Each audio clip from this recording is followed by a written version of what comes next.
Pelatih PSM Makassar, Bernardo Tavares, membeberkan alasan atas penolakannya terhadap pemanggilan dua pemainnya gabung pemusatan latihan Timnas U20. Bahkan, menurut Bernardo Tavares, alasan tersebut menyangkut pengalaman menyakitkan yang pernah dialami pemain PSM Makassar kala gabung Timnas. Diketahui, Sintayong memanggil 34 pemain untuk pemusatan latihan Timnas U20. Dua diantaranya yakni pemain PSM Makassar, yaitu Zaki Ashraf dan Ricky Pratama. Zaki Ashraf dan Ricky Pratama sejatinya akan bergabung dengan pemain lainnya untuk pemusatan latihan Timnas U20 yang diagendakan akan berlangsung di Eropa. Timnas U20 sendiri dipersiapkan mengikuti Piala Dunia U20 2023 dan Piala Asia 2023. Sintayong sebagai pelatih Timnas U20 menjadwalkan pemusatan latihan di Eropa lantaran akan menggelar pertandingan uji coba di sana. Hanya saja Bernardo Tavares menolak dua pemain PSM Makassar gabung. Alhasil Ricky Pratama dan Zaki Ashraf tetap berlatih bersama PSM Makassar Rabu 12 Oktober 2022. Sementara pemusatan latihan Timnas U20 saat ini sudah berlangsung di Jakarta. Bernardo Tavares pun mengatakan sudah mengirimkan surat permintaan tersebut ke PSSI.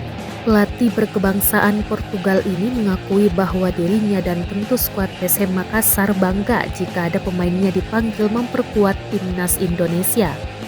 Hanya saja pemanggilan Ricky Pratama dan Zaki Ashraf untuk pemusatan latihan dan laga uji coba Timnas U20 menurutnya tidaklah begitu penting saat ini. Ia bahkan menyebut saat berada bersama PSM Makassar keduanya bisa dipantau perkembangannya. Hal ini diperkuat lagi dengan berbagai pengalaman yang telah dilihat Bernardo Tavares kepada pemain PSM Makassar yang sudah dipanggil ke Timnas. Dia belajar dari pemanggilan Ricky Pratama, Rafli Asrul, dan Edgard Amping sewaktu Piala Presiden.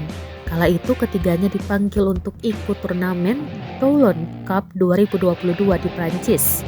Akan tetapi ketika kembali ke tim PSM, ketiganya tidak bisa berkompetisi dengan baik dalam tim. Mereka pun tidak bisa membantu tim di awal-awal Liga 1 2022-2023. Bernardo Tavares bersedia melepas anak asuhnya di kompetisi resmi dan kompetitif. Khusus bagi Ricky, kata dia, pemain 19 tahun ini pernah dipanggil ke Timnas untuk pertandingan persahabatan. Pihaknya melepas, tetapi di pertandingan tersebut Ricky bahkan tak dimainkan. Hal ini berimbas kepada timnya, kala itu butuhkan pemain. Apalagi perkembangan mereka bisa ia pantau selama ikut latihan bersama tim. Ditambah, tenaga mereka sangat membantu jika berkompetisi di Liga 1, artinya di pertandingan kompetitif. Ia heran karena terkadang para pemainnya hanya dipanggil ke Timnas Indonesia untuk friendly match. Begitu ada pertandingan kompetitif, mereka tidak dipanggil. Jadi saat ini, Tavares mengaku masih bisa memantau perkembangan pemainnya secara langsung di latihan jika bersama tim.